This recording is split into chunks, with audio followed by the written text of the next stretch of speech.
The story breaking right now has sent shockwaves through Britain, the Commonwealth, and royal watchers around the world, because according to multiple high-level sources, this moment marks what many are calling the final curtain for Prince Harry and Meghan Markle's formal ties to the British monarchy. In a move described by insiders as deliberate, coordinated, and irreversible, King Charles, working in step with Prime Minister Keir Starmer's government, has withdrawn the last remaining royal title still attached to the Sussex name, a decision that insiders say was months in the making and quietly approved at the highest constitutional level.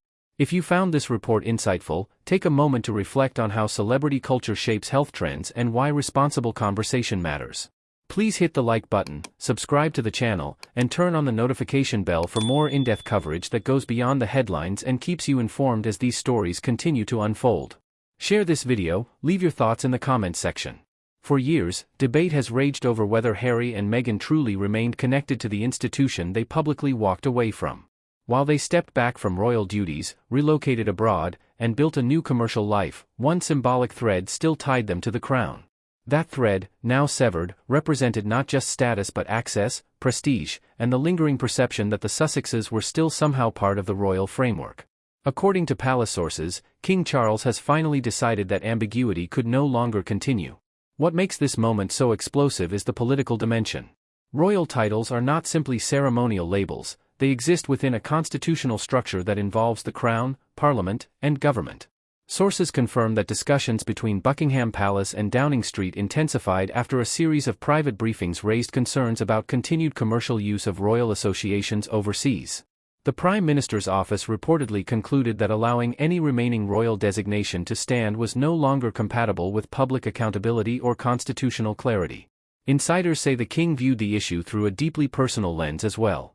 Those close to Charles describe a monarch who has tried repeatedly to keep doors open, even as tensions escalated publicly.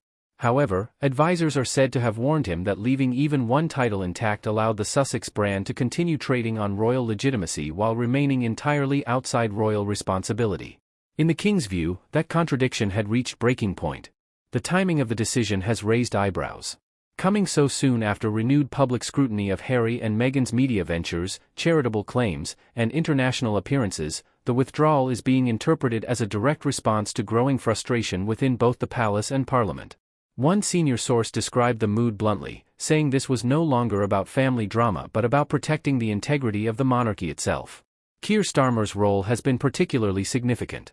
As Prime Minister, he carries the constitutional responsibility to advise the monarch on matters affecting governance and public trust. According to officials familiar with the process, Starmer was briefed on legal precedents, public sentiment, and the potential long-term implications of inaction. The conclusion reached was that maintaining any remaining royal title for non-working royals actively criticizing the institution posed a reputational risk to the state. The announcement, though expected by insiders, has landed like a thunderclap among supporters and critics alike. Royal commentators are calling it unprecedented in modern times, not because titles have never been removed, but because of the clarity and finality of this move. This was not a symbolic slap on the wrist or a temporary suspension. It was a clean break.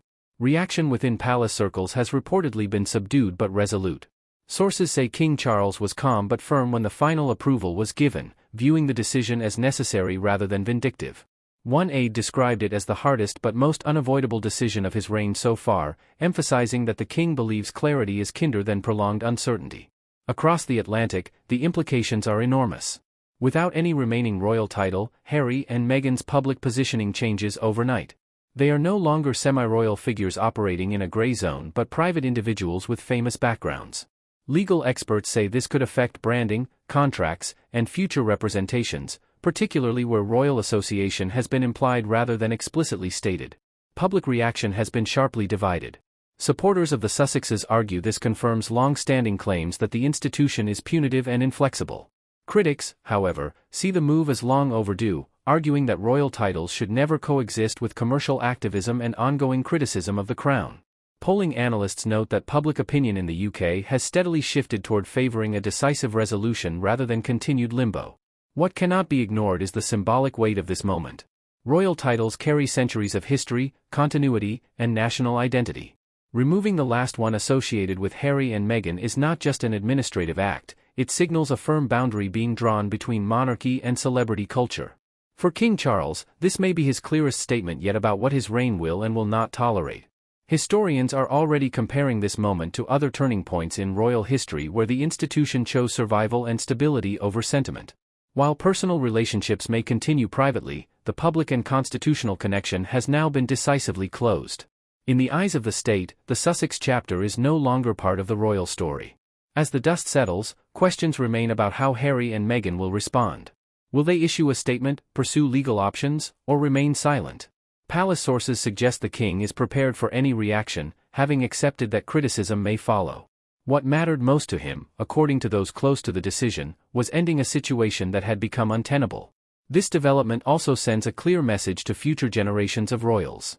Titles, privilege, and public trust are inseparable from duty. Once that bond is broken, it cannot be selectively restored. The monarchy, in choosing firmness over flexibility, has drawn a line that may define its future for decades to come. As Britain absorbs this historic decision, one thing is certain. The era of half in and half out is officially over. There is no longer any ambiguity about where Prince Harry and Meghan Markle stand in relation to the crown. This is not a pause, not a warning, and not a negotiation. It is an ending. If you want to stay informed as this story continues to unfold, and you don't want to miss the reactions, consequences, and behind-the-scenes revelations that may follow, make sure you subscribe, share your thoughts in the comments, and stay connected right here for the latest updates as history continues to be written.